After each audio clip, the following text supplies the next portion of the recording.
संपूर्ण महाभारत में कुंती का पात्र बहुत ही है।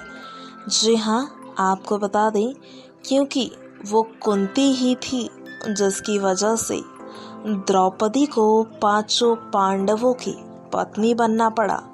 वो कुंती ही थी जिसकी वजह से कर्ण को बिना माता पिता के रहना पड़ा। जी हाँ, भले ही कर्ण को किसी सूत ने गोद ले लिया हो, लेकिन उन्हें कभी अपनी माता का प्यार नहीं मिला।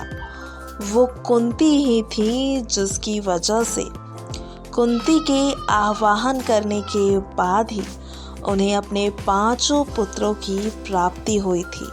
जी हाँ, आपको बता दें आपकी अधिक जानकारी के लिए कि पांडु यानी कि पांडवों के पिता को तो ये श्राप मिला हुआ था कि अगर पांडु जो हैं वो किसी स्त्री के साथ संबंध बनाते हैं तो ऐसे में उनकी मृत्यु होना तय है। जिसके बाद कुंती को एक तरकीब सूझी। कुंती को ये वरदान प्राप्त था कि अगर वो किसी भी देवी देवता का आवाहन करती हैं तो इसी के समान उन्हें पुत्र रत्नों की प्राप्ति होगी। और ठीक ऐसा ही कुंती ने करा।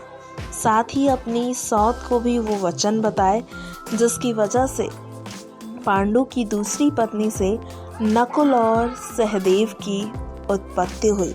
ऐसे में कुंती से जुड़े भी कई ऐसे रहस्य हैं जिन्हें आज आप नहीं जानते होंगे।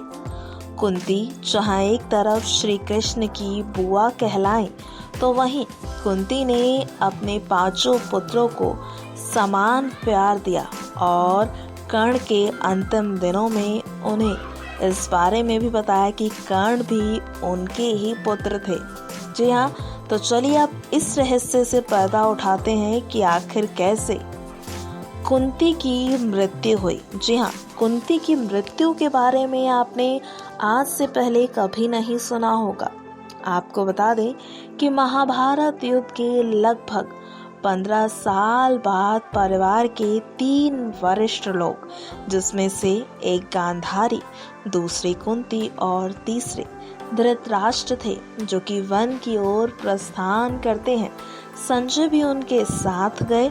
करीब 3 साल तक गंगा किनारे एक घने वन में बनी छोटी सी कुटिया में सभी रहते थे। एक दिन की बात है, धृतराष्ट्र गंगा में स्नान करने के लिए जाते हैं और उनके जाते ही जंगल में आग लग जाती है, जिसकी वजह से गांधारी, कुंती और संजय को कुटिया छोड़नी पड़ती है। ये सभी धृतराष्ट्र के पास आते हैं ये देखने कि कहीं उन्हें तो कोई खतरा नहीं।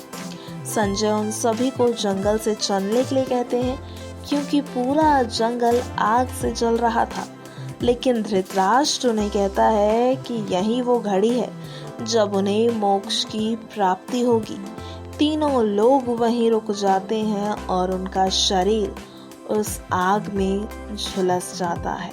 संजय उन्हें छोड़कर हिमालय की ओर प्रस्थान करते हैं, जहां वो एक सन्यासी की तरह रहते हैं।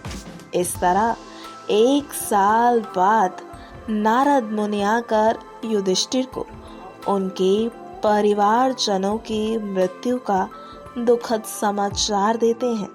युधिष्ठिर वहां जाकर उनके अंतिम संस्कार का क्रियाक्रम कर पिंडदान आदि के कर्म करते हैं। तो इस प्रकार से कुंती माता ने इस संसार को छोड़ा। आशा है आज की जानकारी आपको बेहद पसंद आई होगी। नेक्स्ट 9 स्पिरिचुअल से आर्थिक रिपोर्ट।